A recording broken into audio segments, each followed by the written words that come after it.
Hello, welcome to Queer Cinema Catchup. I'm Joe. And I'm Allison. And this is the podcast we talk about movies, TV, and miscellaneous topics through a queer lens. And today we are focusing on a miscellaneous topic. It is the new Lady Gaga album called Mayhem. And today we are bringing back a very special guest, Khalid from Referential podcast. How are you? Hi, I am ready to get Gaga. I don't know. I was trying to do something there and it didn't really work. I am happy to be here. How about that? Yeah, we're thrilled. We're thrilled and we're so glad to be able to have you back. Oh, thank you for having me. I was really excited to have a chance to delve into music because I think we've had like discussions about what we should do again when we get back together. And I don't know, we all just, I feel like got hit by this moment. And I don't know, I'm experiencing a lot of emotions about this or a lot of thoughts. And so I'm glad to have the chance to dig into it. Yeah. And so we'll be focusing mostly on the album Mayhem, kind of going through the tracks and our thoughts on the songs and then our overall thoughts on the album overall. But before we get into that, it would be great just to hear what everyone's background is like with Lady Gaga, like how present she has been in your like musical journey and your pop culture journey. I would love to know. So do you want me to start on like the Gaga feelings or do you guys want to start? You can go for it. Okay, because I personally have a bit of like, I don't know, it's been a bit of a roller coaster of feelings with Gaga for me. I wasn't one of the people who instantly gravitated towards her and her music when she first hit the scene. It was kind of just like, it was more like, okay, there's this new woman who we're all going to be paying attention to now. And I always go with like the, what's the word? Like the, not the devil's advocate, but like the contrarian where I'm just like, I'm not even contrarian, but I was just like, I'm reticent. I don't know. If you're all telling me I need to love this person, I don't know if I do. You're looking at it askance. Exactly. I'm just like, I'm suspicious. But like, I think, actually, you know what it was? I think it was art pop is when I actually started really connecting with Gaga, which I feel like is very me. When everybody started like turning away from her, I was just like, wait. Let's have a look. Now's the time. Exactly. And then I started like looking back at all of her music. And the other thing is that I think I have a very eclectic taste in music in general, but there was like a brief period in my teenhood where I was really like engaging with popular pop music and what it was doing and thinking about it like really intently. And like, you know, I don't want to say I was like mired in the Stan Wars, but like I was in the middle of it, observing like how, like, I don't know, like 16-year-old gay men, like were loving pop music, but like they were all fighting about their divas and all that stuff. And like, that's always been a bit weird for me. You know what I mean? And so so I think that also maybe partly colored my feelings about her when she first came in. But now, all that aside, I think I really like managed to grow a real appreciation for, I guess, her figure in music. But, you know, there's always an element of me that maintains a healthy suspicion of someone everybody decides to love, you know? How about you guys? I think that's a good perspective to have, you know, not just to embrace the mainstream or whatever it might be. And I find like, I don't know, I think for me, like, I feel like Lady Gaga kind of is positioned in a way where she is sort of pop mainstream, but then the way we talk about her, the way she's like used her public persona to kind of suggest difference or standing out. Like I'm thinking about the meat dress. Do you know what I'm talking about? From the red carpet and just these moments where she's kind of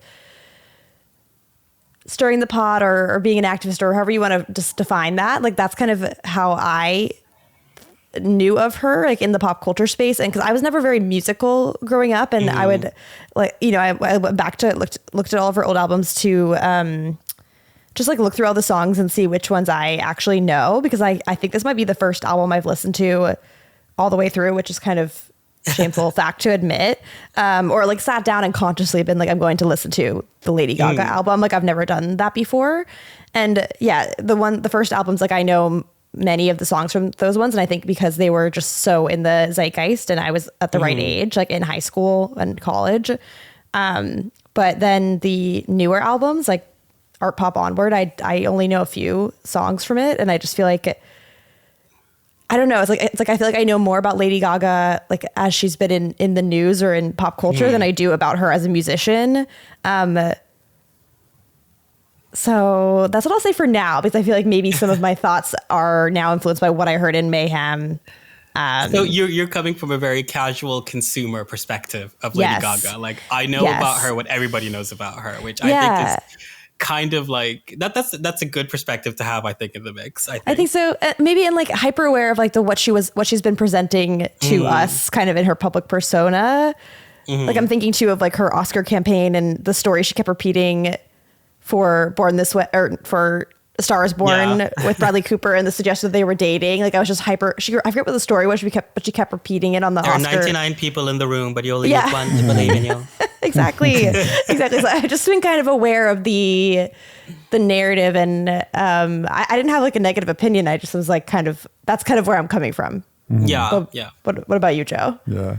I started listening to her right when The Fame came out. That album came out in 2008, which I would have been like junior in high school and then a senior in high school when the album really started taking off. And yeah, it's just like Just Dance, Love Game, Poker Face, then Paparazzi. Like, you could not avoid these songs. And I felt like each single release got more and more like popular. I mean, I think Poker Face is probably the biggest song off that album. There was something to Gaga though, where like you couldn't, at that time when she was first releasing music, she was very much like a chameleon, and you couldn't really, like, the personality of Gaga was really hard to lock down. And she just was so, and I mean this in a positive way, she was just like such a weird pop star. Because I feel like Katy Perry at that time was probably her contemporary, and Katy Perry, like, you just like, Katy Perry's like personality really shined, like her face. She was the conventional pop star. She was conventional, like, Whereas like each like music video that came out of Lady Gaga, I was like, she looks completely different in each music video. Who is this person? Then there were all those weird rumors of like she might be like a man. Like there were all these just like, and it was like all this like mystery surrounding her. Yeah. And I feel like while her music was really catchy, I didn't quite get behind the artist herself. But then I think it was around the time like the Paparazzi album came out. Then she performed Paparazzi at the VMAs, and it was like this insane performance where basically at the end of the performance, she like gets hung up by like a meat hook and starts like bleeding from her chest. And it was like, and like the crowd was just like shocked, and it was like, oh my gosh. And you really started like locking into, she's going to be very much like a shock like artist. And on top of that, she just has like an incredible stage presence and an incredible voice. So I was really into it. And then Bad Romance came out, and I was like, oh my God, this is the most incredible, groundbreaking artist. And so, yeah, I like was very like locked in and familiar with her. And I was like very interested in following her career. And then funny enough, it was when, and of course, like the meat dress thing happens. And that's where I feel like she like really entered into her own. It just like was unavoidable at that point. But then honestly, it was like, I was all into the Fame Monster, and then Born This Way, that single came out. And I think where you're talking about being a contrarian, where people started falling out during art pop, that's when Born This Way came out. I kind of was annoyed by that song. And I never really sat down. I was like, did you never waver? But you were like, I made it to one album. It was the Fame Monster. And then honestly, by Born This Way, I was kind of getting burnt out. And then Art Pop came out. I was like, what the hell is she doing? I loved Art Pop. I was like, I think for me, Art Pop was because she was just like, for me, I felt like what you were talking about, she was like such a weird pop star. You remember, or like during those first early days, I remember looking at that and being like, well, this isn't too weird to me. You know, I'm like, I was an art student. I'm an art student, and I was like a theater kid, and I was just like, oh, I recognize this so much that I was like, this isn't so weird to me. And I think I grew resentful of people being like, this is very weird. And then Art Pop came, and the music itself also started becoming weird. And I was like, okay, and you're doing so many weird things. People are puking on you. Like, so many things are happening right now. And I was like, okay, this is actually weird. And I'm into it. And like the songs on that album were also like so loud and so layered, and like they had so many things happening in them that I think I was like, okay, no, you're actually weird. I felt like she finally showed her bona fides, you know what I mean? Yeah. That's the one I know the least. Like I know very few. I know Applause. Like that's the only song I really know. It's one of the most divisive ones. It is one of the most divisive ones. It isn't it? I think I guess Joanne is a bit more. Even more I know more from Joanne than. Yeah, I started getting back into Gaga when Joanne came out, even though I remember visiting you and Anna in Seattle. We were listening to it in the car as we drove from Portland to Seattle. And I was like, "Oh, I like this." And then I was like, "It's Lady Gaga." So I was so shocked. Her country era back in the day. My favorite Joanne moment was like that documentary she put out. She put out a documentary. I've never seen it. Oh, it's very worth the watch. It's on Netflix. And it's at a certain point, this is when she was promoting and making the album. She went to her grandmother and she played the album to a song that is about her dead aunt, which is the album is like named after. Joanne, and her grandmother was just like, well, you know, it was a long time ago. You should really get over it. It's just like, yeah, I remember. I love that. There was a lot of like press release for that album. It was like her dad also made a comment at being like, I hope like she doesn't get focused on the ghost of her aunt that passed away from so long ago. To write a whole album. Her dad says this? Yeah, because Joanne is her aunt that passed away before Gaga was even born, I think. Yeah, so it's all very like... She died when she was very young.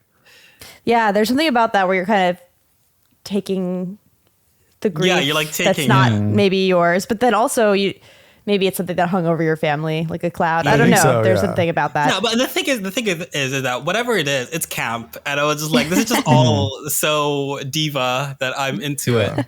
But yeah, and I think Gaga ended up becoming like she's such a center focus in the star map of like say celebrities and all that. That she just became a person that you had to have. They even had to have a person that I think if you're queer, you end up having to have an opinion about for some reason, whether you should or shouldn't, just because she sort of occupied that space. I think part of, since we're talking, like, to go back to the idea of like the resistance I had towards her very early on, I think there was like identity was so tied to it. Like she was making songs about queer, like we're mentioning queer people, transgender people in the lyrics, and like go every single station she'd talk about it. And like I appreciated that on some level, but at the same time, I was like, I think going through this thing where I was trying to settle how I felt about like using your identity as part of your product. You know what I mean?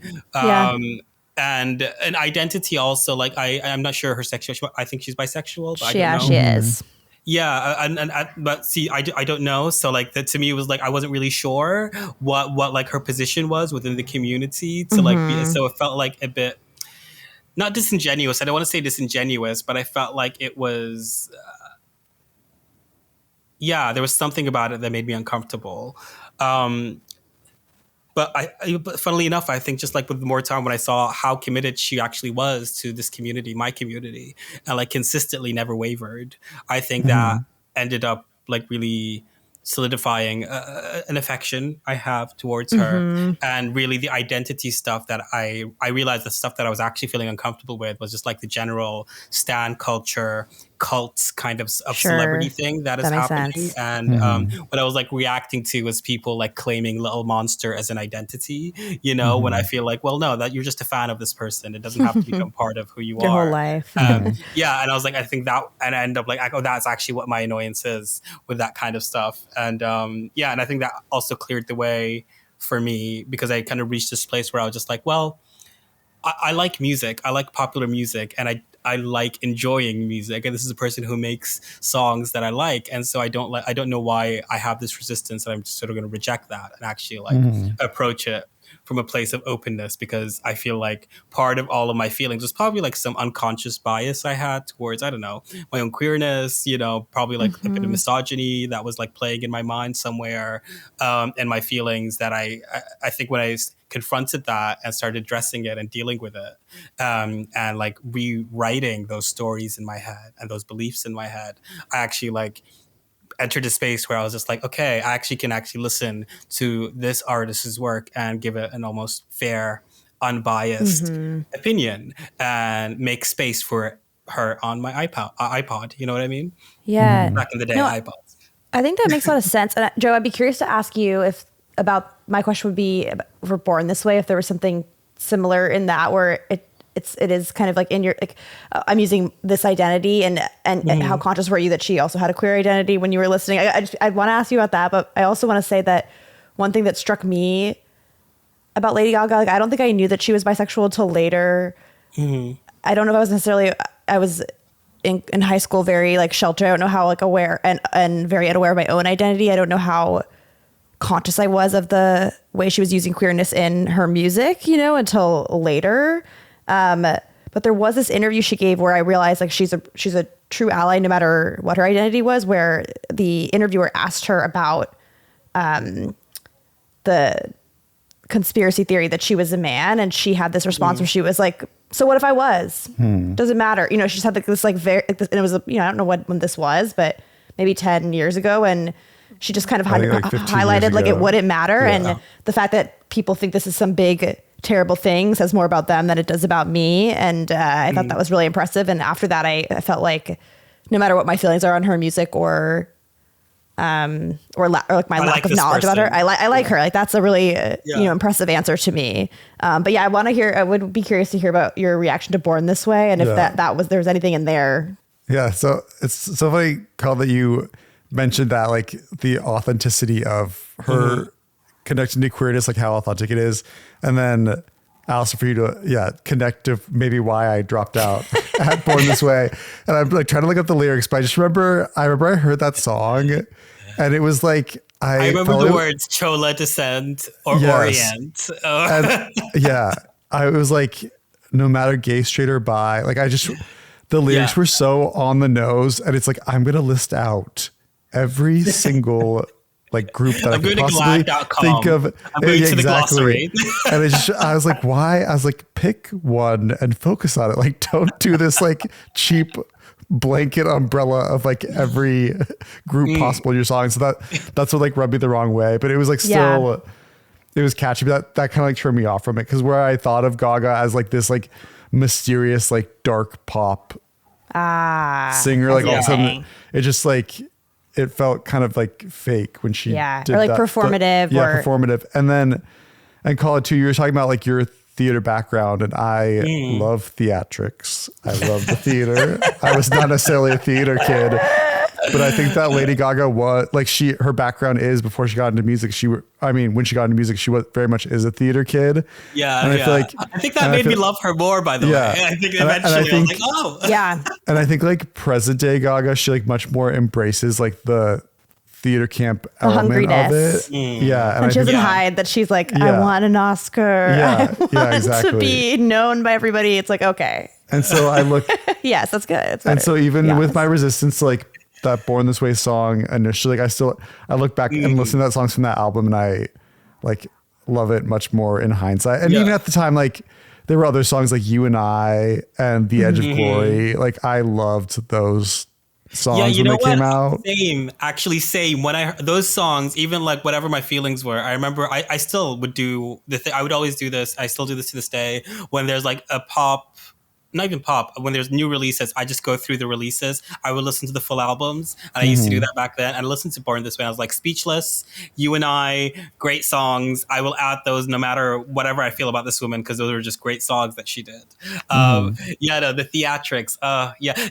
Funnily enough, while you're talking about that, you reminded me that wasn't like her first Tony Bennett duet album after Born This Way or something like that. So I remember, I think that was part of my affection for her. I was just like, oh, you're a theater kid. You like you're a jazzy gal. Great. So I was like, oh, we share some DNA, I think, in there. And the more she did the theater stuff, the more, I gained affection for her. I can't wait for her to do Broadway or write like a Broadway. Yeah.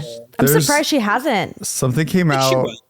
I don't know how much she's committed to it, but she says she wants to write her own Broadway musical, and I think not like a jukebox musical, not with her music, but like write it. Yeah, like an original. Yeah, like Cyndi Lauper did with Kinky Boots. Yeah, which I still haven't seen. I need to see that. Okay. But she did an actor on actor thing with Lin-Manuel Miranda, and they said they were going to talk afterwards. That was years ago, though. Well, then she definitely should. I mean, something that I feel like we're all waiting on. Okay, wait. So we've talked about like our feelings about Gaga back then.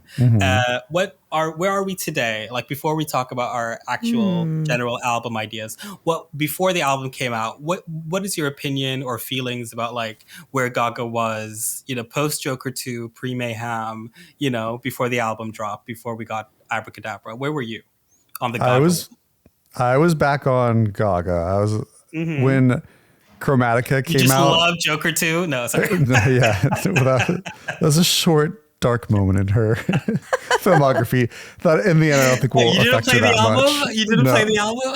No. Actually, you know what though? I love Harlequin, that album that she came out, the companion album that came out with it. There's this song on there that When the Saints. No, not that one. No. Can I just say the fact that she like the album starts with that, I was just like, this crazy bitch. Like what? What are you doing? Her companion album though isn't like, it doesn't have like it doesn't have those songs. I think it's like original. No, the Harlequin album has like a bunch of covers. Am I wrong? There's like 2 original songs in it. I'm looking it up. Because it starts with like Good Morning. Happy Days Are Here Again, and God knows what is. I think you're right. Well, she has this song called Happy Mistake, and she performed it on the Kimmel show, and I like didn't catch it until like I honestly didn't listen to it like until a month ago, and I loved that performance so much. And there's a lyric in there about something about like looking into a mirror and it being split and like how you see yourself. And then so when I saw the Mayhem cover and it's her, but then there's like a cracked mirror beside her, I thought it was like a really interesting choice for a cover. And I think could speak to how she feels about herself as like Stephanie Germanato, is that how you say her last name? And Lady Gaga, the performer, just like and then just like all the different eras she's had. But yeah, you're like fully back on. You're like into it. Before Mayhem came out, I was really excited for it. How about you both? I guess like I first of all didn't realize this album was coming out. Like when we were watching when did that commercial play with the Super Bowl? At the Grammys. Abracadabra played, and it was music video, but also a credit card ad. Yeah, and I didn't realize this was tied to an album release. I also didn't realize that the duet that ends. Smile. I did not realize that was part of it. It was very obvious. It was like an album promotion. It wasn't originally part of the album. Die with a Smile wasn't supposed to be. It was supposed to be like a one-off single. It was added later. Okay. Well, I just didn't realize one was coming, which I don't know if that would have shifted my level of excitement. But yeah, I guess like. Though I did say maybe like 6 minutes ago that I like that she's now more out in the open about being someone who, like a theater kid, someone who wanted to be in movies, somebody who wanted to win an Oscar, someone who wanted to win all the awards and be kind of beloved or however you want to describe it. I did find like that the Oscar campaign for A Star Is Born to be kind of grating. And I also I never saw Joker. Like I was annoyed by that film, and so I was kind of like, I'm glad that she's doing what she loves and it's working out, but I don't know. I think so. Long story short, you hate I didn't know this was coming, but when I found out it was coming, I was happy. When you and I found out it was coming a week ago when you suggested we review it. I was like, what do you mean? There's a new Lady Gaga album, but I was happy because I just feel like this is the place where she truly shines. And I was like, oh, good. I want to hear some more music. I want to hear some hits. And I'm sure I will. I feel like you are the people's voice here. I feel like you are the perspective of like the world. And we are like the 2 gay guys who are way into way into it. I think it's good. The Gaga lore. Yeah, the rest of the world was just like, oh, okay. There's an album, but without giving too much of a preview of my opinion, like I actually really enjoyed it. So I feel like I didn't know it was coming. I didn't have a negative opinion, but I was kind of like, oh man, some of this movie stuff that Lady Gaga's doing, I don't know about that. And then I completely disagree. Maybe because now I'm more of a fan. I fully was into the manic Oscar campaigning for like going back to the House of Gucci. I was like, every single time a meme came out where she was, you know, anything she said, I was like, great, love it. Just more of this. Just put her in a round table. Let her talk about being drunk on fake wine. I just adore this. I did like the House of Gucci stuff. Like I liked the promo, and I thought the movie. I actually enjoyed the movie. Father, son, and House of Gucci. Yes, I could have watched that over and over again. So that was a high point. And then just because of the Joker and my negative feelings toward that, I was annoyed again. Well, yeah. So for me, basically, like Gaga, I've decided to just accept her as modern Cher, and then I've been having fun since. You know what I mean? So I've been like, way to look at it. Yeah, and I will say, so if we put the musical polls. I guess the Harlequin was her last release, but her last album was Chromatica, right? So that was like the lockdown album. And I really enjoyed Chromatica because it was doing just like that disco kind of post-disco kind of 90s house club thing, but like through a Gaga filter. And I was like, it's fun. I didn't think it was like I didn't think it was like her best album. I didn't think it was the greatest pop album, but it was like an album where like I could take some songs, put them on my gym playlist, and have a great old time. You know what I mean? And then, yeah. So like I was like in the mode where I was just like I don't think she's done anything now that I really want to sit down and seriously think about. And I kind of was like, I'm hoping I'm hoping like another great work comes from her. I mean, I don't want to preview my own thoughts about the film. I don't think that's necessarily what this album is. I think agree with you, it's a nice album, but like I don't think she's like her magnum opus. But yeah, and then when like Harlequin came out, let's not again funny, but then Die with a Smile, then Disease and Abracadabra came out. And I was like, okay, so Die with a Smile, like you saying, is not part of the album. Initially wasn't meant to be, then became added on because it was like a #1 hit globally. I was like, all right, fine. Then Disease and Abracadabra just sounded so much like songs from Born This Way. Not even Born This Way, songs from like the Fame Monster. Yes, I agree. Middle Born This Way. And I was just like, oh, I don't want to say I was concerned. Maybe I was a bit concerned. I was just like, I just feel like, is she just doing what she's done before because it worked, and she's just kind of just like feeding the base, and it's fine. And I wasn't sure how I felt about that. And yeah, I'm still not sure if I've like settled on my feelings about that as it extends throughout the album, but I was basically like entering it cautious, not pessimistic, but like cautious, ready to enjoy myself, but also ready to like not think of it as the most revolutionary work, but you know, ready to like have fun. You know what I mean? So I guess that's where I was with Gaga, where I was just like, I just want you to do something that is fun and makes you happy. And if this is it, then sure. But I would have liked if we saw, you know, the next chapter rather than like a revisit. And we can, because I don't think, Joe, you said what your feelings, but I'd be curious to ask you if you still have that. I mean, I know you said you're still kind of feeling out your opinion, but do you still think it's kind of give us because I feel like you spoke with the singles being released before the full album came out. Can we let's just hear it? What is your thoughts now, having listened to all of Mayhem? Do you still all of the Mayhem? All of the Mayhem. I really enjoyed every single time I've listened to it. I had fun with it. I think that it is a very backward looking album. I think it's kind of safe for her in a way. I don't know whether, and I think that's fine. You know, I think in general, like you mentioned early on in the conversation, Joe, about how like the thing that you most associated with her was that she was chameleonic. Every time you see her, she'd look different.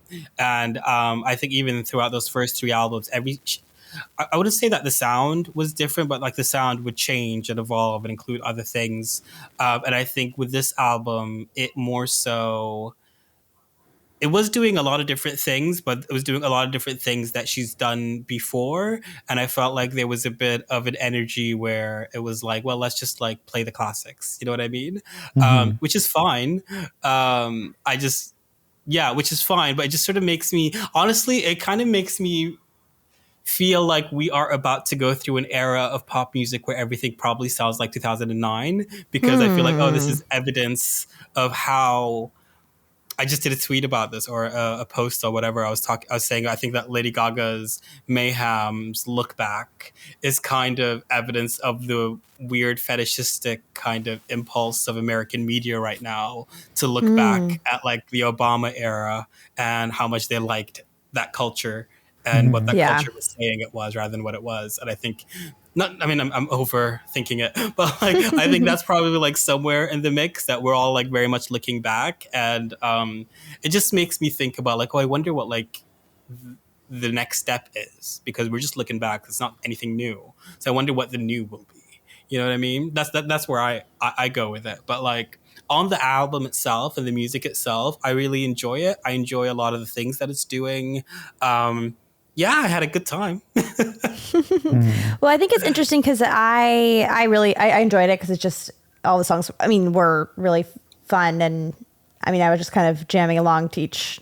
And I definitely have songs I like better, I think are more interesting. But the way it seems to have been kind of marketed is that it is I don't know if you guys saw the quote, the reinventing the nachos quote.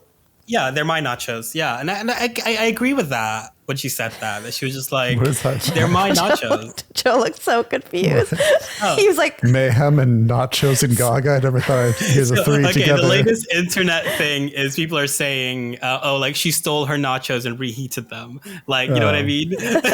So, and I'm just like, she just like stole her old nachos and reheated them, but the nachos still taste good. You know what I mean? Does that make any sense?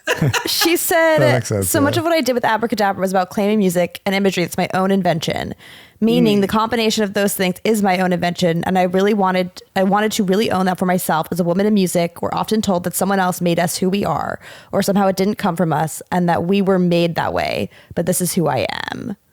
I think it's and then later she described her album as, I think it's mayhem, having a hard part of yourself and a soft part of yourself, and having those things be at war with each other after all the time, and the resilience to keep going, dancing through that. So I guess like there's this idea that it is kind of a reclamation of her past sound and her incorporating the musical influences that she has in a more overt way.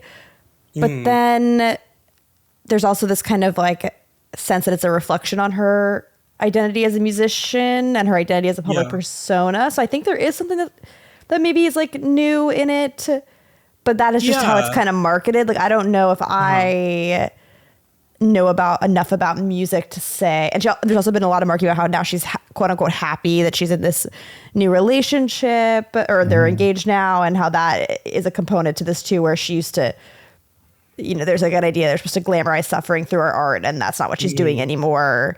And she's in a much better place. And the artifice that you used to see, or the chameleon-like persona that she was presenting to the world, while authentic at the time, might have actually been really damaging to her as a person, and that now she's coming from it from a different place. Of course, this is all the marketing and like the interviews I found and stuff. So you can say something about an artist can say something about an album, whether or not it's true. I guess that's up to us. But not being a more casual fan, like I can't say, I certainly saw like internal conflict or like a dark side of the persona being explored in the music, but I can't say if that makes it different or artistically stand out. I don't know, but anyway, just throw that out there. Yeah, I thought that Mayhem, especially like Disease and Abracadabra, reminded me specifically of like the Fame Monster era. And it's like where it's like very much like this, you know, dark pop, really intense, like high energy, high concepts, music videos, and like repetition of words, repetition like of words, kind of robotic harmony in the background. Yeah, it's very that. And I personally don't mind it, and I feel like I like wouldn't like discredit for her for like tapping into what made her into like a superstar. And I feel like it's like not, I wouldn't like discredit her for it, especially because I think that it's like, I feel like not a lot of artists have that luxury to be able to like return to what made them so successful and then still like make successful music from it. Like I think Abracadabra, but I think Disease not so much, but Abracadabra like performed like pretty well. And it, at least has been like a trending song on like across like social media. So it's like really tapped into like, you know, like Gen Z, I think is like really into that song. So I like wouldn't discredit it. And then I'd also like say, I mean, she's 38 years old and it's like how often does she need, like, is it required for a pop artist to like reinvent themselves on every album? And I would say, I'd argue no. And then I was gonna be like, and again, I'm like saying like 38, she's 38. Like who at that age is like reinventing themselves? But then I guess Madonna was very truly like reinvented herself, and probably around the same time and same age comparatively, I think is when Madonna came out with that album, the very like spiritual album, Ray of Light. I think it's Ray of Light. I think she was around that age, and that like spun, like that's where like she found like even more new fans, because she like really changed her image, changed her like style of music and singing. So it's definitely been done before. But I don't know. But then even in present day, I think there's rumors coming out of Madonna is actually going to make Confessions on a Dance Floor Part 2. So even Madonna is returning into the sound. So I just feel like the landscape has changed so much in pop culture, where we're not so much a monoculture anymore. And it's really hard to like connect and like get a lot of people interested in your music. And so I don't know. I walked away from this album being like, I like it. I think, I don't know if we like said it, but I feel like Disease and Abracadabra are very similar songs and very like the Fame Monster sounding, but the overall album actually is a little more like chaotic in an intentional way, where there's like not really there's probably like an overarching theme across the entire album, but kind of the rule is like no song is necessarily gonna connect with the other one, and that's why it's called Mayhem, is like because she's like picking from different genres. And even like pulling like David Bowie, like 70s influence. That's something she referenced. So I just feel like she's having a lot of like fun, and I can't take credit for this thought, but I was like reading on Reddit, people were giving their feedback on the album, and they were saying that like her previous albums were linked to a lot of like trauma, sadness, and heartbreak. And even like Chromatica, like she has a song called like not having fun tonight or something about that. Like just like being like very like kind of depressed and sad, and like Joanne also. Joanne is kind of her a sad dead aunt. It's like, so it's just like fun hearing her being like strange and zany and loud again. So I appreciate it for that. As part of like this. Sorry. No, I just have a quote to back up something you said. So I just want to read it when you're done. That's all, but continue. I'd say like in my full listen to the album, I feel like I'm always excited to listen to the full thing, because it's like you have your single releases being like, okay, this is going to capture my interest. I'm going to listen to the album. And then I'm expecting to hear like one or two songs in the album itself where I'm like, this is going to be the biggest hit, and it hasn't even come out yet. And I listened to the album, and I didn't have that feeling. I feel like Abracadabra for me was like the biggest high.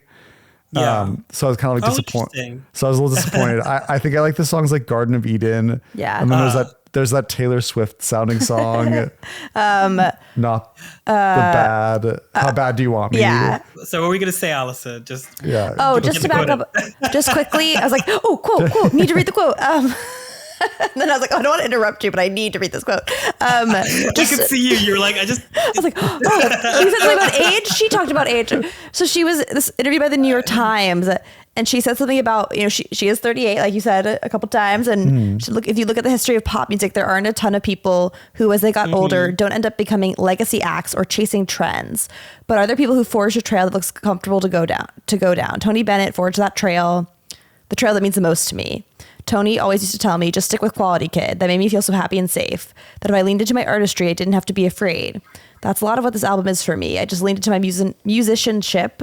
I told myself whatever happens over the next 20 years, 30 years of your career, you're always going to be a musician, and you're always going to be an artist, and you can always work at it. I've definitely arrived at a place where achieving world domination into my 90s is not what makes me tick. This idea of winning, I don't know if that's synonymous with great music, which I just thought was a very interesting quote, because I wonder how genuine that is, even though she's claiming this is her authentic era, because I do think she wants to be successful. You know what I'm saying? Yeah. I will say, just But go ahead. Sorry, go on. No. And then I was just gonna add one thing to that, which is like Madonna. You mentioned Madonna, and I feel like when I think of Madonna, I see what you're saying, that she reinvented herself often, but then there was a point in time where she kind of, I mean, if you look at her presentation, it's like an appeal to or like trying to appear youthful, you know what I mean? And of course there's like so much pressure to do so if you're a public figure, especially a woman, but I feel like there's interest, like that's interesting to me, that eventually that kind of like stagnates you in the culture, because it's like you're not young. At a certain point, she trying stopped to be young. Yeah. At a certain point, she stopped being a trailblazer and was very much trying to chase trends. Yes. Yeah. And Yeah, so, I think that's very fair. And there was a point where like Gaga and Madonna were very much compared, even so much so that they both appeared on SNL and they got into a like cat fight. But I put that air quotes because it was like part of the joke of it. But yeah, it's like it kind of, Madonna set the stage for pop artists. I think specifically like female pop artists, like the requirement on every album, you have to have a new era. you have to like change yourself sonically and visually. She's like the template for a pop star. Yeah, she's very much a template for. I mean, it's funny what you were saying as you were talking about it.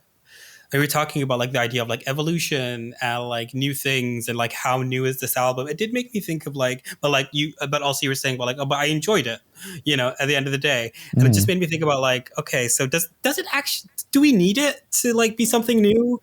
You know, that is like a real question that I think we do need to think about. Like, why is that an expectation? Should it be an expectation? Like you said, Madonna set the template, but it doesn't necessarily have to be that way. Yeah, that's a good point. And it's not bad if it isn't. I mean, like Kylie Minogue has been making the same album for like 20 years now, and that's okay. We like that album. Sometimes it hits and we get padam padam, you know, and like that's okay to expect. Like that came out of nowhere, and that is like but like one of the sometimes it just like connects. Yeah, it's one of the most like earworm songs. I don't know if you've ever heard it. I don't think so. Oh my, I could like not stop listening to it. I was like, oh remind my God, me at the end of this. I'll listen to it stop. the second we get off, and I'll just all day I'll probably put it on repeat. But what I wanted to say is that like, whatever, like we come down with the conclusion of like that question of like, does it need to be new? You know, is that like an actual marker of quality? Is that an actual marker of like a good pop content creator, whatever? But then like whatever we will sort of come to a conclusion about that. What we can say is that I think a big thing on this album is that there's an anxiety over that idea of success that I think links to the quote that Allison brought in. You know, like she is anxious about that. And you could see like this bringing in of old sounds as being like, yes, it's a reclamation, but also that was when she was the most successful, you know? Right. And she has been going through a downturn career-wise musically for a second. And like, you know, and like I don't necessarily judge that too harshly. Like she went back to what worked, and that's okay because we liked what works. And I think the idea that an artist has like a foundational base that they return to is something that I think is respectable. And like something that makes sense. And I also kind of want to connect it to, I forget which one of you said this, but like the nichification of music and how like music is becoming so fragmented and how all these artists are kind of like responding to it by just like catering to the fan base. I'll make music for you, you know, I'll make the music, you know, the idea of like making the music that you always make, the sound that you've like crafted, and like that is okay. So, you know, I think, yeah, like I was saying, whatever we come down to, there is like this anxiety about success that you can hear throughout the songs, I think, and like this sort of tension about like how commercial is it going to be? How Gaga is it going to be? Does Gaga need to do something new? Does Gaga need to just be Gaga?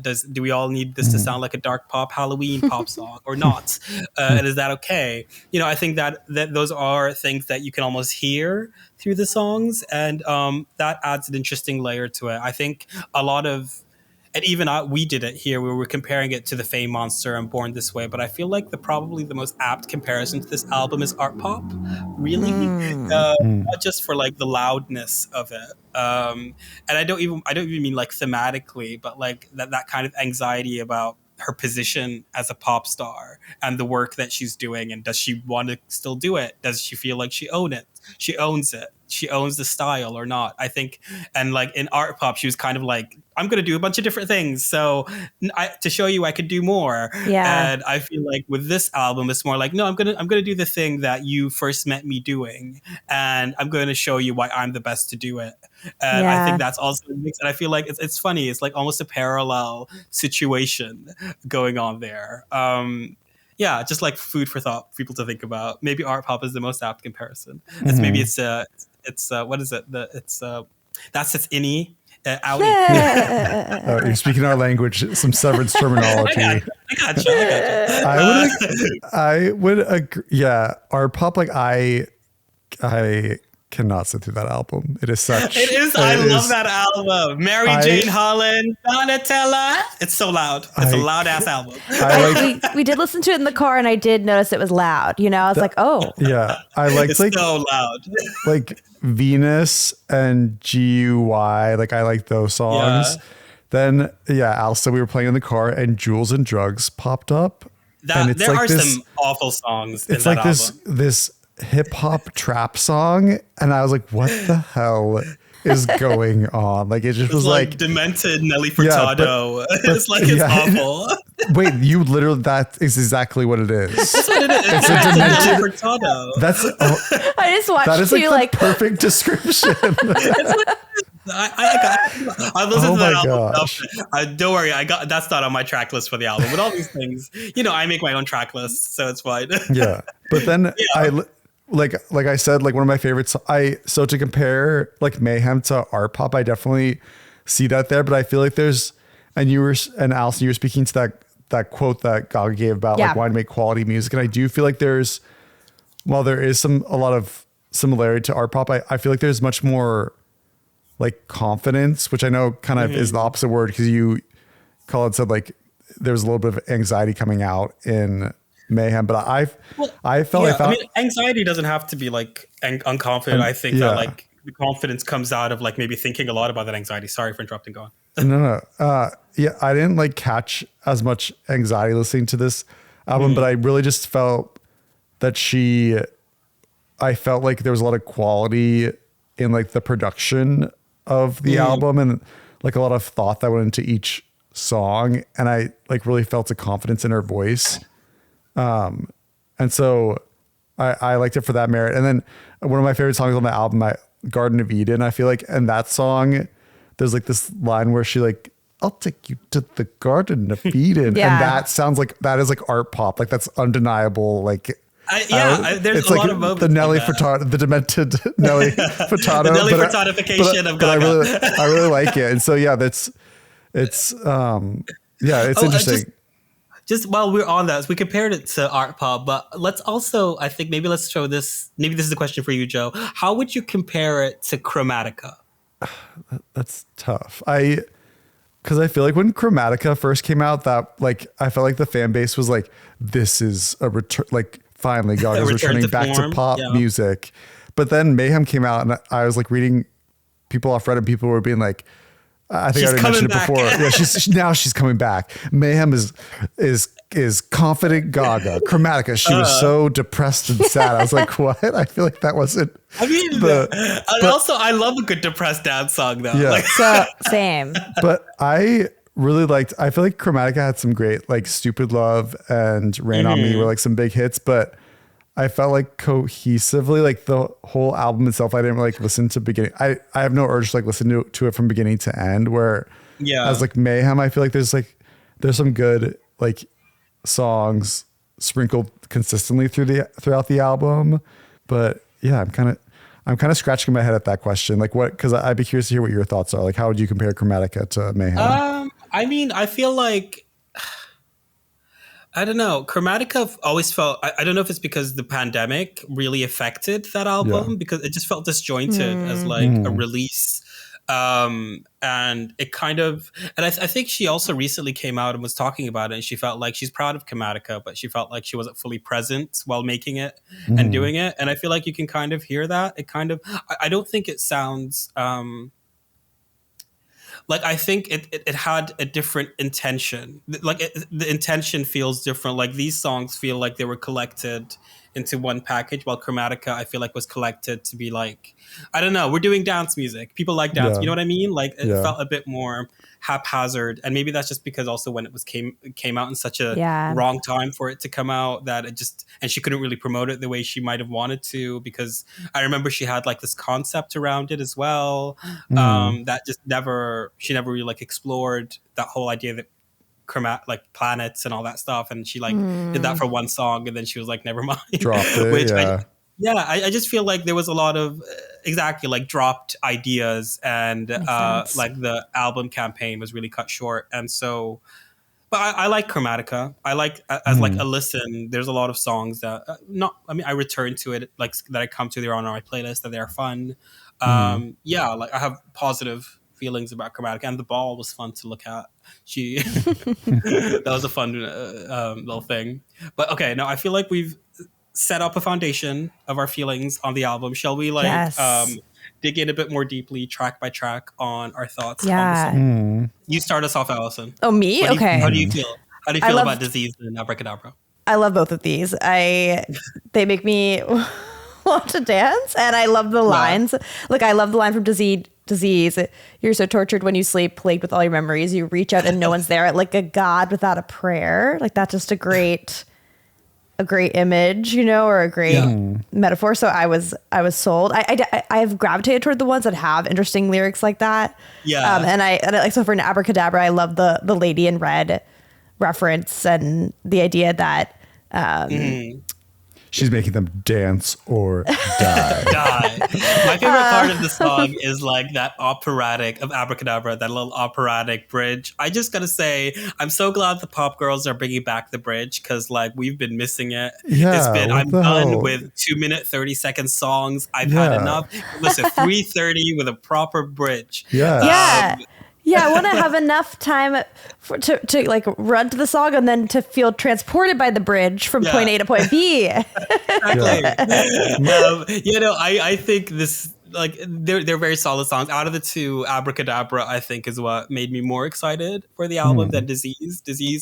I for some reason, I don't love Disease. I like it well enough, but like I like Abracadabra. I especially love the production of it. I think there's just like so many different weird things happening. Like at certain points, they like add a filter to her voice to make it sound like a radio kind of thing underneath, and then you hear like these robotic background vocals, and then there's like, I really like this song. I also love, like I said, the bridge of the song is one of my favorite parts, especially the way like when you're listening on headphones, it pings from ear to ear. I love that bit. Abracadabra is a song that is on my gym playlist now, and I am running. So good. I think all this album I'm gonna probably be running to for sure. Well, aside from a song or two, which we will get to. Yes, but I will just quickly say the credit card commercial I'm anti. I don't. She's in her capitalist era. It was weird because it was the Grammys commercials were playing, and all of a sudden it was like a MasterCard popped up, and then Lady Gaga was like there. We're like, what is going on? Like, this is a music video. Was it an ad? And Joe was like, it's both. And we all just kind of like sat there quietly, be like, oh, I guess we're watching the whole thing. I just wish it was being presented. I just wish it was being presented by Nurtec, you know? Okay, shall we move on, or do you have Joe, any other thoughts you want to add? My only Abracadabra, I will say, I actually don't like the chorus. Oh, the lady in red part? No. I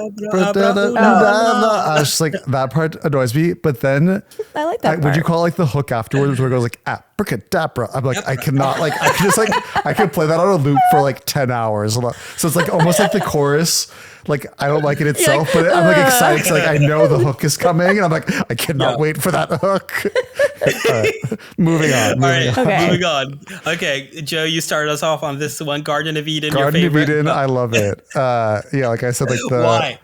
It just kind of has, I guess it has that weird like speak talk that she does that we've now described as like a Nelly Furtado type of sound, and I really like it. How about you guys? I agree. Like I feel like the part you referenced earlier, which I can't. I'll take you to the Garden of Eden. Like that really tickles my brain in the right way, and I also like the lyrics in this one too. I wrote down all the track lists. and all the tracks, and then I bolded the ones I like, and this is one of my bolded ones. And then I'm pro. So yeah, so for me, like, so listening, another thing I've not mentioned, listening to this album, I felt like a lot of songs I could really hear the reference of like the other songs that like inspired it, and I I enjoy that in general when I listen to music, but I really noticed it in this album. I was like, oh, this part reminds me of this song, and so this song really reminded me of Peaches. I don't know if you know, like the kind of rapper, the artist, like, Peaches. Yeah, Peaches. Yes, like, I love Peaches. Like, it gives me Peaches for some reason. Yeah. It's like that talky part. That talky part. Like something about like also the beats. Like you want to be calling me. Right. Can you hear it? Right. Like something about like that beat from the start. I was just like, yeah, no, this is giving me Peaches, and like I'm into that. I like it. Good. That's a great reference too. Yeah. I wasn't sure I would like the song because a preview came out and it was part of like the NBA, and I was just like, yes. Oh, capitalist Gaga. I didn't like that one snippet, but the rest of it, I'm in. Yeah, but Gaga's been that way for a while, because I remember when the Stupid Love music video came out, it was like filmed on an iPhone. I was like, oh, this is ridiculous. I think she's always kind of been plugged into the marketing of it. Even Bad Romance, she had like a deal with Dr. Dre's the Beats. Okay, she had like Beats interesting. headphones. So I think she's always been plugged into and not always afraid hustling. to. Yeah. Well, I mean, it goes back to the fact that deep down inside, she is this theater kid that wants to succeed, and she's not going to shy away from the fact that marketing is part of that, or product placement. I don't know. So how do we feel about Perfect Celebrity? Well, okay. Allison? In theory, I love when musicians or anyone in the pop culture sphere kind of interrogate the public persona. And so, like, I love the line, like, choke on the fame and hope it gets you high. Like, sit in the front row. Like, I love the ideas in the song, but it's kind of boring for me. Like, I like the song, and I think it's like a good, if you want to look at what this album's trying to do in interrogating herself as an artist, I think it's a good one to look to, but it wasn't my favorite song. So I'm kind of split. I think that like Disease and Abracadabra are very much like similar sounding, so like have like capture like the similar vibe for like an era. Garden of Eden, I felt like kind of like there was like a little bit of a crack in the mirror where I'm like, oh, it kind of is like breaking away from what the other two songs were. And then Perfect Celebrity becomes almost like this like pop rock song, and like really, I think is the first song to really diverge from what the other three songs were setting up. I enjoyed it though. I thought the chorus was like catchy. I was just gonna say, I played it for a friend of mine because you mentioned pop rock, and they were like, "This sounds like an Avril Lavigne song." It does. Yeah. See, my compo is like, it's a bit garbagey. Like for some, I've noticed that online this seems to be like a big favorite. I think I with you, Allison. I'm like, oh, I like it well enough, but like, not really. I like it more when I read it. You know, I'm like, oh, I like these like lines. I like what it's saying. But yeah, I don't know. I don't know if I even like the lyrics that much. That's true. I'm like, it's all right. It's all right. Yeah, it's not my favorite on the track list, but I feel like it could possibly be one of those songs that like in a month or two, I'll play the album and be like, oh, I actually really like this. Yeah, I can see that. Might, I hear sneak you. up on me. But okay, let's just to move on. Vanish into you. I'll just say this: one of my favorite songs on the track list. How does that song go? What's like a? I actually don't. So for me, I love this song sonically. Like I'm like, I'll listen to this one over and over again. The lyrics, I feel like they're like, it's, you know, the idea of like, I want to vanish into my romantic partner. I felt like it was not as, I didn't write down the lyrics, is what I'm trying to say. Cause it didn't strike me in that way. I feel like in the opposite way of Perfect Celebrity, where I was more interested in the lyrics than I was in the song. I feel like it's the opposite for me here, so I don't know, Joe. I can't give you a line. Oh, I do. I like this song a lot. Yeah, and it sounds like I even clicked on like Wikipedia. It described the genre as glam rock. So it definitely gave me like David Bowie vibes. I really like this song. I got Bowie, a bit of the Killers. Like it was, funnily enough, lyrically, this song, I thought it was like cute. Like it's not very complicated. It's very it's very straightforward. It's like, I think what I really love. Yeah, exactly. What I really love about it.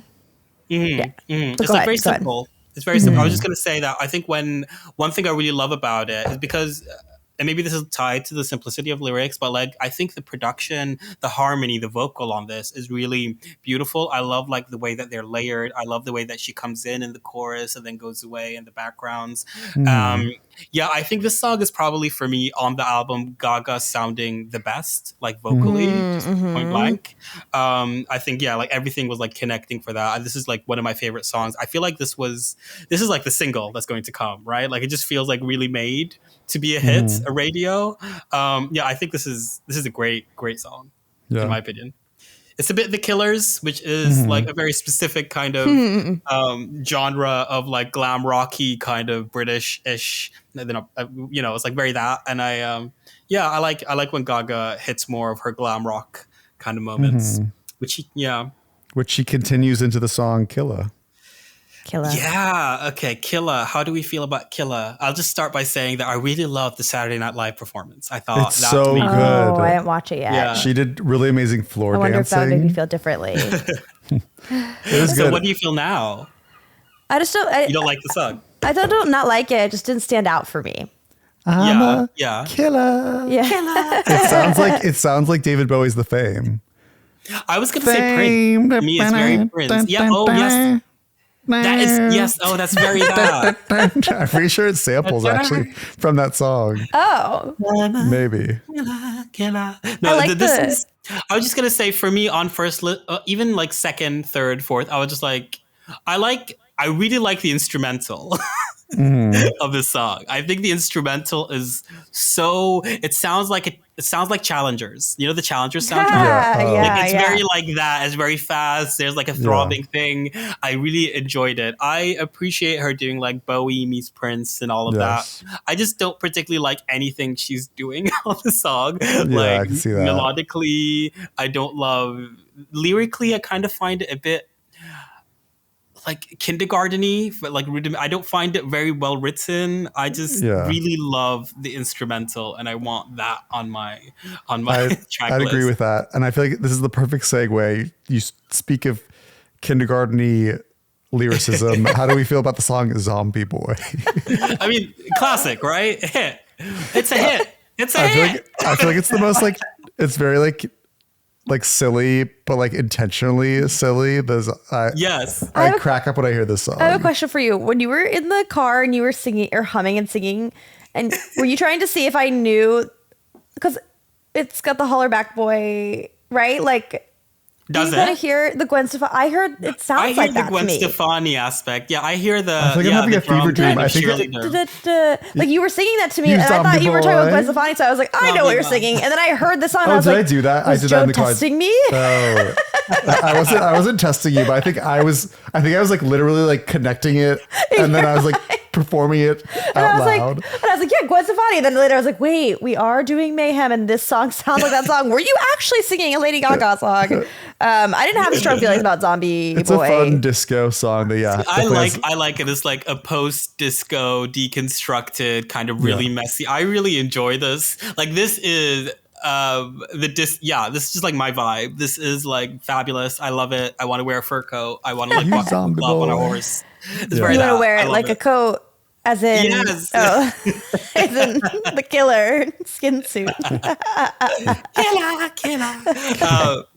I really like this song. I feel like you know what? I keep waiting for Gaga to go full on disco album. I'd be into that. She gave us one song when she did like that Nile Rodgers Chic "I Want Your Love" cover, which is fabulous. I'm just like, give me that one day. All the disco. All right, shall we move on? Yeah. We're back to my bolded songs. I was going to say, just before we go into it, I find it really interesting that so far as we're going through the track list, we're mentioning different songs and different artists that remind us of like this song. And like I'm about to do it again with Love Drug, which I do like as well. Ooh, but Allison, I like it too. Oh, I just really like this one. Even though I know it's about a romance, I also can see it kind of being about writing itself and like how you process these emotions and how you need something external like writing or like singing or whatever it might be. And I, as a creative person, really like interpreting it that way. And I also just liked it sonically. So Yeah, I wrote down a lot of like lyrics, like a poem caught in my throat, you know, like those kinds of, or like I'm cute. mumbling alone, you know, like the idea of an artist like trying to process their experiences, but they're just like talking to themselves in a room or whatever. I'm like, I relate to this song. How about you, Love Joe? Drug? Love Drug is another one where I'm having a hard time remembering how it sounds sonically. I can read you some lyrics. I like the song. Yeah, I like the song. Yeah. Tell us more. I like it and continue to like it now. I think like when I first was doing my first like re-listens of this album, I think Vanish Into You, Zombie Boy, Love Drug were some of the ones that I was like, I'll skip over these to like get to the next song. But then like replay, like I'm liking them more. So I feel like it'll give me a little more time. Yeah, those were the ones you like returned first to? listens for me. Those were first listens for me. I was like, oh, like this one, bolding it to use Allison. My little system. Bolding this. I really liked it. But okay, so go back to what I was saying. Another song that referenced that part, I don't want to laugh, that part. That's I Kissed a Girl. Oh, totally. Like, that is the reference. I was like, that is the reference. Wow. And it haunted me for so long. I was like, what is that what is bit? It from? And I hear it. Yeah, and that like from I Kissed a Girl, like just that little bit. And I was like, oh wow. And that kind of started me on this idea of like, oh wow, like a lot of these songs are really like pulling references, melodic references, interpretations, and like all that stuff. And I find that to go back to this idea, I think that's why I mentioned Anxiety, maybe musical about success, because like she's pulling from like also I think not just successful stuff, but also the stuff from around that time that was also successful, you know, from that era. Like we mentioned so far The Killers, we mentioned like Katy Perry. Those were all sounds that in 2009 when the Fame Monster, that was also popular sounds on the charts. Yeah, that's a good point. Next to Poker Face. And I find that really interesting as like a mashup. It's almost, for me, this album is almost a mashup of the charts in like 2009, 2010, 2013. Like that's what it sounds like to me. That's really interesting. I'm not mad at it. Yeah, I like that interpretation a lot. Yeah, I really enjoyed that one. Just like keep your ear out for it. I feel like that's why I kind of went back to this idea of nostalgia and like all this weird Obama era sort of love and all that stuff, because like that's what she's pulling from, and you know I'd kind of like root that in the idea of like nostalgia for like a better time maybe for all of us in her career or whatever. Yeah. Well, how bad do you want me? Taylor Swift. I like it. Taylor Swift, but I'm pretty sure this song samples the song Only You by Yazoo.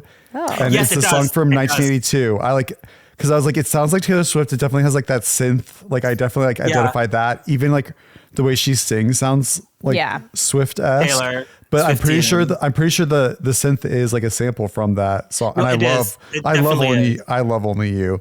And so we're talking about like her referencing a bunch of different artists, and I think she is pulling from Katy Perry, pulling from Taylor Swift, pulling from David Bowie. There's also this like 80s, there's a surprising like 80s influence in this album, especially like in the middle to latter half of the album. Why surprising? I don't know. I guess I never thought of Gaga as, I don't know. I wouldn't know how to. I guess the Fame has like David Bowie-esque influence. Because I always like placed her within the 80s for some reason musically. For me, I really associate her with that. But I always connect David Bowie to like the 70s. So I feel like Gaga is I feel like she's either present day or she's in the 1970s. So it's like surprising for me and I'm basing this off nothing, but. No, I think that's really fair. To me, I always like, I see Bowie, but I also like always associate with like Madonna, early Madonna, what she was doing. That's like very 80s and all that stuff. So like those are stuff I kind of like in my, I guess, mind map of Gaga is where I go. So yeah, but like the Only You sample, I also like clocked that when I heard it, and I was just like, okay, it made me like the song a bit more, even though I'm not really into the whole Swiftian kind of melody personally. This was like a song highlight for me off the album. Yeah, really? Did you love it? Before we even, we had already decided we were going to review this album before I listened. Because I'm a Taylor Swift fan, like I heard about this song on social media, and so I heard the song. This is the first song I heard off of the album, except for the Abracadabra, because I heard that during the Grammys. Gaga Ooh La La. And I was really into it because, yeah, it does sound like Taylor Swift, and I like Taylor Swift, but also I really like when songs are about Being a psychopath? being, love? well, Because that's why I love the song. I just find it really funny. I'm like, okay, I love when people do this. I feel like what I interpret it as is like you as a person, like there's the idealized version of you or the version you present or you hope to be or aspire to. And then there's the real you, and like interrogating that through song and through relationships. To me, that's really interesting psychologically. So like and then it's also like a bop. So it's like, I like the song and what it's saying about the two different versions of the speaker. And I also just it's like fun to dance to. And that's why I like it. For me, I was just like, this sounds like a song from like the TV show Crazy Ex-Girlfriend. Like, I love it. Great. I'm in. I was like, it sounds like part of that soundtrack. And I love like a song that does like, it's like a little clever kind of try. I think this writing wise, this is probably the best written song second best written song in my opinion, because like it's doing something. It's a joke. It's playing with like something. The idea of like it's like winking at us, you know. And what's the best written song on the Have we gotten to it yet? No. Ooh. Okay. So of the last three, Joe, which one? Well, which one would you guess? Not counting Die with the Smile. Oh. Are you guessing? You're gonna guess which one it is. I'm not gonna confirm nor deny. Let's keep blasting through when we Joe get doesn't to want it. to guess. Yeah, go ahead. I'll guess Blade of Grass. I was gonna say that too. I'm not saying nothing. The title strikes me. All right, should we go to the next song? Moving on. Don't call to. Is it? Yeah. Don't call tonight. Don't call tonight. Don't call. So tonight. I love Alejandro. Which is what this is, right? It like does we're just sound doing, like Alejandro, yeah. Yeah, and I enjoyed it. Like I said, I'm not mad at it. I like the song. I like the fact it's about her dad, I'm guessing.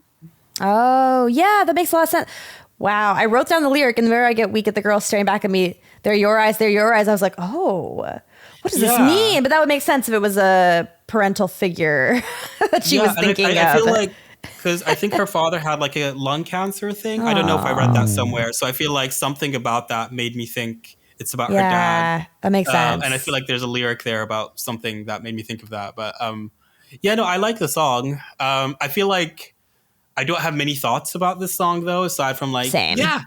It's nice. I guess another like thing to say, like, oh, Ace of Base, you know, all of that world that she's referenced before in Alejandro, and I like Alejandro, so it's like, there's like there's moments of this album where it feels like she just looked at like the Born This Way and the Fame Monster track listing, which is just like, let's do this one again, but different. You know what I mean? And that's cool. That's fine. Yeah. Should we move on? Yes. Okay. I love this song, by the way. And this is like another I bolded this one. Shadow of a Man. I said there were only three left because I didn't bold Shadow of a Man. And I think it's just because it's a lot of repetition, you know, and I don't like a lot of repetition, I guess. Wow. Except for the times that I do. Is this your favorite? Is this your favorite, Khalid? Shadow de Dado? How dare you? How dare you? How dare you? I'm aghast. I'm outraged. I am gagged. Gooped. This is the by numbers share disco moments, and I was like, I'm here for this. I love this. I didn't think I'd like this because that was the song she previewed in the Chromatica Ball, I think. And I was like, we just heard like a snippet. I was like, all right, yeah, whatever. And I didn't expect to like it as much as I did, but I feel like it checks like a lot of like boxes for me. Well, like it's a very simple, you know, dance number. I really like the chorus. I love how fast it gets, you know, in the middle. Something about it is very like 90s to me. For some reason, like very Enrique Iglesias. I don't know why it takes me there, but like it's very that. And yeah, this is the kind of song that I like because I feel like I'm going to hear this in Pride. And I'm going to have a lot of fun on the streets. And that's all, that's all I need. This is a Pride song, and she makes great Pride songs. So she does. Maybe I need to give it a second listen. Or like I listened to it more than once, obviously, but I will I'll I think revisit. like imagine gold lame, imagine like big blonde poofy hair, like just take yourself to a place of like disco, Bob Mackie, like we're there, you know. Yeah. Imagine a Drag Race lip sync happening to this song, like just like take yourself there. Okay. How I about can do you it. guys? Did you cover the song? Did you tell me your feelings about it, or did I just like I feel like I just went in and be like, you better love this song or I'm gonna kill you both. I mean, honestly, Oh, You Shadow better of be a very Man, careful, bitch. Shadow of a Man, The Beast, and Blade of Grass. I am like not. They're kind of like I like some of them. I'm just like not into them as much. And maybe I'll like when I listen to the album more, I'll like eat my words and really like them. But Okay, I don't know if I'm maybe like it'll be a getting. sleeper for you. Yeah, I don't know if I'm just getting like album fatigue by this Yeah. point. But yeah, they're definitely like the least songs that I like revisited. Should we Allison. move on to the Yes. Beast or Yeah. Allison? Yeah. Yes, should that we sounds good. Okay, Let me pull up my I'm gonna notes let you take again. this one. All I'll let right. you take this one. The Beast. I bolded it, but you know, I like werewolves, and that's why I bolded it. I like the storytelling. I did write, but a little slow. Look, I feel like I bolded it, but I'm actually going to skip it a bunch. Is my takeaway. What do you guys think? How about you, Joe? How's the You already song go? said- I'm so sorry. It's the one that's kind of like about a werewolf. Does that help? 11:59. That's the only part I Yeah. remember. That's it. the That's- TikTok thing. TikTok, TikTok. TikTok. The time. Yeah. I thought that was like a cool concept. But yeah, like overall, I wasn't really into the song. Yeah, I don't need this song. I don't need it. I don't. I think it actually really drags the album at that part.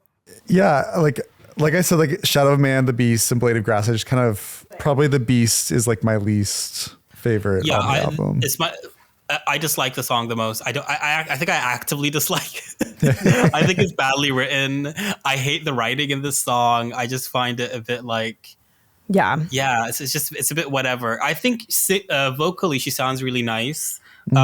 There's an element about it that feels like vocally she's going for like early Christina, you know, which I think is like an interesting shade on her. I just feel like, well, Christina would have made me like the song, and you shouldn't achieve that. So yeah, Beast skip, Blade of kinda Grass. slow. I liked it. I liked it. I Blade of- think How does that song go?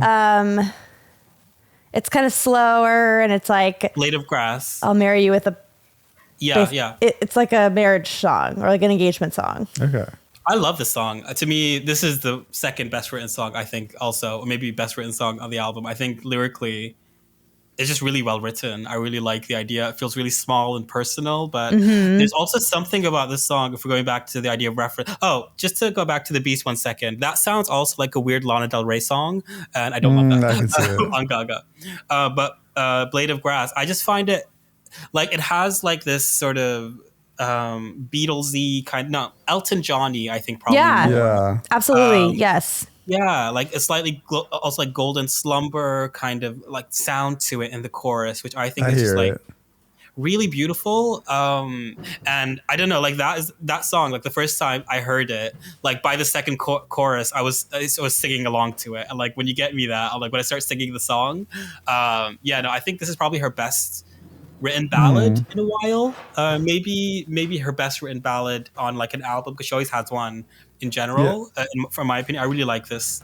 What she was doing with it, I really like this song. I really like that. Yeah, the chorus is really good on this song. It's just very beautiful. And wrap that blade of grass around my finger. So yeah, it's like It's a great image. It reminds me of a poem, but I can't remember. It's an old poem. And it's about someone out there will probably know what it is. It's about going to a wedding, and it gets two people who are getting married. It starts from when they're in their home to the ceremony, but it like focuses on the larger group of people, and then gets closer and closer. It narrows down to just being about these two people, and in the way that it's, I can't explain it, but that's what it reminds me of. It's like, this is a very universal emotion, but this is such a specific us kind of a song, and that I find very beautiful. It's like she's letting us into this probably very private thing, because I think I saw on the Genius webpage that her fiance may have proposed to her with a blade of grass. So it's like something very real and kind of specific, but then it's just so beautiful. Whether that's true or not, maybe that's a fake story that they're saying to make the song seem more romantic, but it worked on me. I'll say as a ballad girly, Yeah. I think I will. This is probably the song I'll listen to the most on this album, just because I think it's really pretty. Even I just think it's a really pretty song. I don't really have much to say aside from like all those things, and I love because my thing with like Elton and like the Beatles and like that kind of balladry music is that I usually love those songs, but I hate the men's voices on them. So I'm Oh my really gosh, glad. no way. I do. I'm not. I mean, why would I listen to men? Who listens to men? But like, no, genuinely, I find usually like I like a cover of like Golden Slumber, Carry That Weight. I love a cover specifically with like a woman on it. I find like it brings out a nice emotionality in that song. And so like I was really happy when we reached that and we hit that. I guess we can add the last bonus quote unquote track, Die With a Smile. How do you guys feel? Speaking of men singing on a track, how do you feel about Die With a Smile featuring Bruno Mars? It is a song that exists, and it is a song. It's a wedding song. It's the wedding song, isn't it? Yeah. I suppose so. I am glad to know it wasn't always included. It wasn't supposed to, because I was sort of like, why end this album with a duet? So bizarre, you know? I mean, that doesn't make sense to me, but it's fine. Well, I was kind of worried. I was worried that the studio was like forcing her to like add it on. It was because when I heard Disease and Abracadabra, I was like, this Die With a Smile doesn't connect with those songs at all. But then after hearing the whole album, I'm like, actually like fits quite nicely into the album. Like works with it. I don't think it works as a closer, really. I feel like it should have been somewhere else in the track list. But I mean, also, you think the label forced her, Miss I will premiere my single via MasterCard? Yeah. No, she didn't. She was just like, this will make more money if it's on the other. Don't you dare. And like hearing this song the first time, like when I saw the music video, I was like, I'm not really into this song. But then over time, it's like since grown on me. And this is kind of dark, but when the fires were happening in LA, me and my friend were evacuating. We were playing Die With a Smile. So now you have nostalgia for Now I it. have nostalgia for us escaping those dark times. Why? What is it with Gaga always being associated with some kind of trauma in our lives, right? Like, music is healing, so it makes What a beautiful statement. And sometimes ruining. But sometimes you want to. Sometimes you listen to a song to like feel that emotion and to bring it out in you. But that's very true. No, I'm the same way. I need that too to like be able to feel anything. Otherwise, I'll just be like an emotionless shell. Yeah. Well, speaking of, we just discussed the Lady Gaga album Mayhem, and I don't know if listeners can hear in the background as we have some air conditioning cleaning happening in the background, and there's mayhem happening in our apartment right now. And I also leave for work, so just like a lot going on, you know. and I feel that's an appropriate ending. So okay, let's give to close us off. Let us give a small sentence or small paragraph review of our thoughts that we want to send people off on when they're thinking about our thoughts on Mayhem. How do we feel?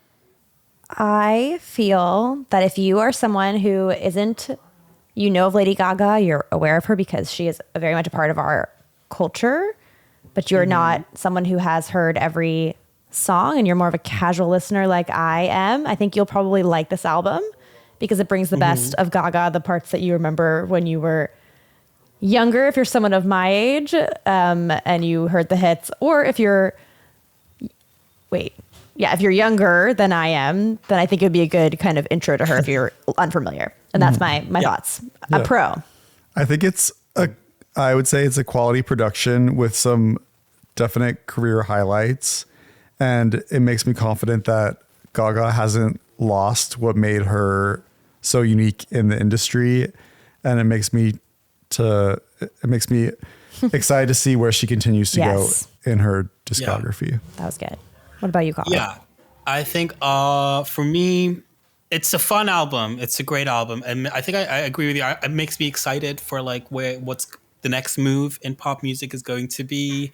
I'm also glad that we're having, I guess, a moment of joy for queers specifically because we all need it. So thank you, Gaga, for like giving some queers that. Thank you, Gaga. The world needs that. But also, thing. you know, I agree. I also think in general, let's not take any of this seriously. Have fun. Yeah. You like it, Yeah. you know, and no matter what you feel, just make sure to subscribe to our podcast and leave a 5-star rating and review, and to tell your friends, because word of mouth is how we get people to discover us. Thank you so much for joining us on another episode. 100%. Sorry, you guys go. No, that's great. This has been Queer Cinema Catchup and Referential, reviewing Gaga's album Mayhem.